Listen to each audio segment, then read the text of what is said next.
Major funding for CFO Studio is provided by Real Estate Strategies Corporation, advisors to CFOs, management, and boards of directors in the acquisition and disposition of leased and owned real estate. Visit www.realstrat.com.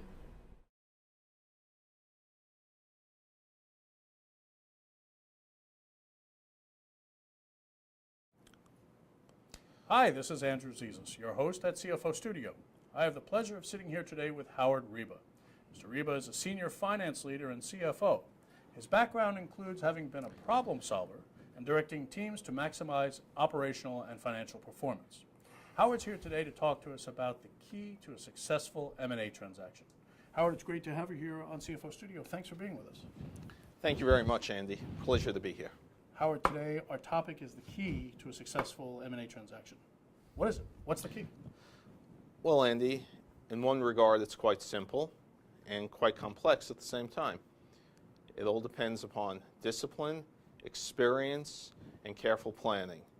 But before we delve into that, a lot of people ask me why I'm even talking about M&A today. They don't think there's any deals to be out there. Yeah, given the kind of funky economy we've come out of, some people are thinking M&A is a thing of the past. Well, let me tell you, there are deals out there, and I think there's going to be more deals to come. Credit markets are easing. A lot of companies are sitting on large sums of cash. I see private equity firms raising money again and doing acquisitions. Management teams now have the wherewithal to go out and look for bargains, do some opportunistic buying, and in short order, I believe the strategic deals will follow. Okay, so opportunistic deals and strategic deals. Is this something that's going to happen 2 years from now, 3 years from now? It's happening now, right now, Andy. Today? Yes. M&A is active? Yes, it is. So companies are gearing, some of them are active and others are gearing up and ready to go? Correct. All right, that's very exciting. Yes, it is. Absolutely. All right, so let me take you back now, because you started out by saying that the key to a successful M&A deal rests on three prongs. Discipline, you said discipline, experience, and planning. Yes. Tell me more. Okay. Well, let's take a look at an M&A transaction. You have two parties. You have a seller who either wants to or needs to sell, and you have a buyer who sees some value in adding this organization to his. They'll come together on some loose terms around a potential agreement and execute a letter of intent. This kicks off what I consider to be the three phases of any M&A transaction, namely due diligence, execution, and integration. Okay. These are discrete phases, but will overlap significantly in terms of timing. Okay, three. Due diligence, execution, integration. Correct. Okay. Tell me about due diligence. Okay. Due diligence is when the buyer gets an opportunity to really look under the hood and validate what it is he based his LOI upon. Are the assets what he thought they would be? Liabilities? What are the sales forecasts? What are the expense issues? Are there any operational concerns? Who are the people? So forth and so on. Basically, once he has an understanding of what's actually there, he needs to do a very important second step that not everyone does. He needs to start picturing at this point, what will this look like as part of his organization? So during due diligence, he's got to envision what eventual execution and integration will actually look like. Correct. What the future outcome is. Yes, simultaneously with finding out what's going on, he needs to figure out, does it fit? He needs to mock up financial statements, draw up an org chart, look at the customers, are they additive or duplicative, so forth and so on. And this is all during due diligence. All during due diligence. Otherwise, you run the risk of doing the due diligence and finding out you're not going to get what you want. Right. All right, now that's the buyer. That's the buyer. Tell me about the seller. The seller wants a deal, so it's in the seller's best interests to be candid and share the information. Tell the buyer what it is that he needs to know to make an informed decision. Transparency. Transparency, 100%. Okay. Failure to do so could put the deal at risk.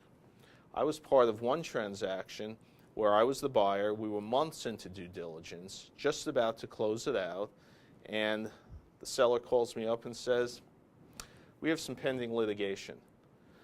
Wait, hold on. This is, you're months into due diligence. This is what, oh, by the way? Yes, and this is what happened. It was infuriating. Yeah, I can But imagine. worse than that, it made us skeptical of everything the seller had told us throughout the entire due diligence process. We almost walked away from the deal. So what'd you do? We did some extra due diligence, changed around some indemnification terms, and we were able to go ahead and proceed with the deal, but not until much angst had been exhausted. I can imagine. And as the finance exec on the deal, I'm sure you led the charge in terms of how to make sure that everything was right. Yes, I mean, the CFO is the quarterback of any transaction team. Right. As you can tell, there's a lot of work that needs to be done to make a deal successful. There's going to be leaders and experienced subject matter experts from every discipline in the organization. The seller disclosing information about it, the buyer's side understanding it and delving deeper. There'll be lawyers, maybe bankers and advisors involved. But it's up to the quarterback to make sure everything stays on track and works in lockstep. Okay, so we talked about due diligence. Tell me about the culmination of due diligence. What's next? Execution. Assuming you find nothing during due diligence that causes you to walk away, or you find something and you adjust the proposed terms of the deal, you'll execute a merger agreement. Okay. It's important that if you have any deal breakers or any sacred cows that need to be addressed, you don't wait till due diligence is complete. You know, I was part of a deal once where at the last minute, the deal fell apart. This was very early in my career. The deal fell apart over disputes on the amount of compensation for the remaining executives. At the end of the... At the very end. Wow. Thousands, hundreds of thousands of dollars went to waste. So, all right, so did it explode? Did you put the deal together? Deal fell apart. Could not reconcile it. So what does an experienced M&A CFO do to avoid that? Well, an experienced CFO knows what questions to ask early on. What are the hot buttons? You know, anyone can go to the internet and find a checklist of what you're supposed to do. Yeah. But until you've actually lived it, understand it, you're not going to be able to avoid such pitfalls. This sounds like, M&A from the CFO's perspective sounds like it's not something that just any old CFO can do. It's really a combination of an art and a science, and it's a skill you only get by living it. You know, it's not a textbook type discipline.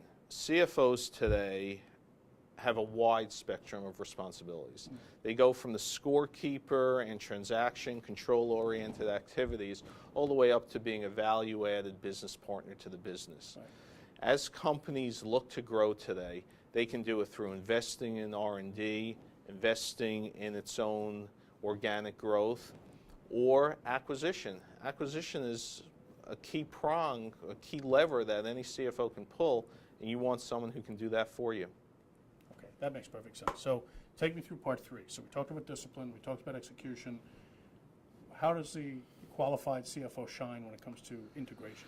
Well, the only party involved in integration is the buyer. Everyone else has gone home, taken their money, and run as it is. Basically, how to do integration depends upon why you did the deal. If you bought a complementary business, you're going to want to find economies of scale and synergies. If you bought a standalone new product, service, entered a new industry, Some kind of diverse approach, right? right, you're going to need to have this sitting side by side. Whatever you do, you have what had been two enterprises now need to operate as one. You need to follow sound, time-tested change management principles. You need to communicate pervasively with everybody throughout the entire organization. You need to dedicate the proper leaders and subject matter experts to this. You need to look at not only people, process, and technologies, you know, the real tangible things, but some of the less tangible items. Branding, work hours, culture, Right. customer retention, so forth and so on. Real guts of the company. Absolutely. Howard, in the last 10 or 15 years, the role of the CFO has changed dramatically in every respect. This sounds like a highly specialized area of expertise and not something that I think every CFO is probably capable of. My experience has been that the ability to lead a company through a successful M&A transaction really depends upon the CFO's expertise, and I think some CFOs are qualified for this, but many aren't. And would you Well, agree? I look at it this way, Andy. A good CFO, a successful CFO, is the equivalent of the general practitioner in the medical profession. He needs to be familiar with everything. He needs to have certain core competencies. He needs to know when to bring in the experts, when to go to the cardiologist, so forth and so on. In days past, I think the M&A expert was the cardiologist, the outside person. But with the way businesses are evolving today, with all the opportunities out there, with everything a CFO needs to worry about, it needs to be a core strength of his. It's now a core competency. In order to complete an M&A deal, the CFO really needs to have done this a few times in order to do it the right way. I think so, yes. Okay, so we're about out of time. I want to wrap up with you. Let me ask you the same question I asked you when we started, and you can wrap up for our viewers. Tim, what is the key to a successful M&A transaction? Well, like we said, it requires discipline, experience, and very careful planning. The extent to which you execute each of those determines how successful you will be. A truly successful CFO knows how to use an M&A transaction as an opportunity, as a catalyst to transform the enterprise onto bigger and better things. He knows how to use M&A as a catalyst to transform the enterprise. Correct. That's very impressive. Thank you. Impressive. Howard, listen, this has been great. I truly appreciate your visiting with us here at CFO Studio, and I hope you'll come back and see us again. Absolutely. Thank you, Andy. Thank you. This is Andrew Zizas with Howard Reba for CFO Studio. Thank you for watching. Major funding for CFO Studio is provided by Real Estate Strategies Corporation, advisors to CFOs, management, and boards of directors in the acquisition and disposition of leased and owned real estate. Visit www.realstrat.com.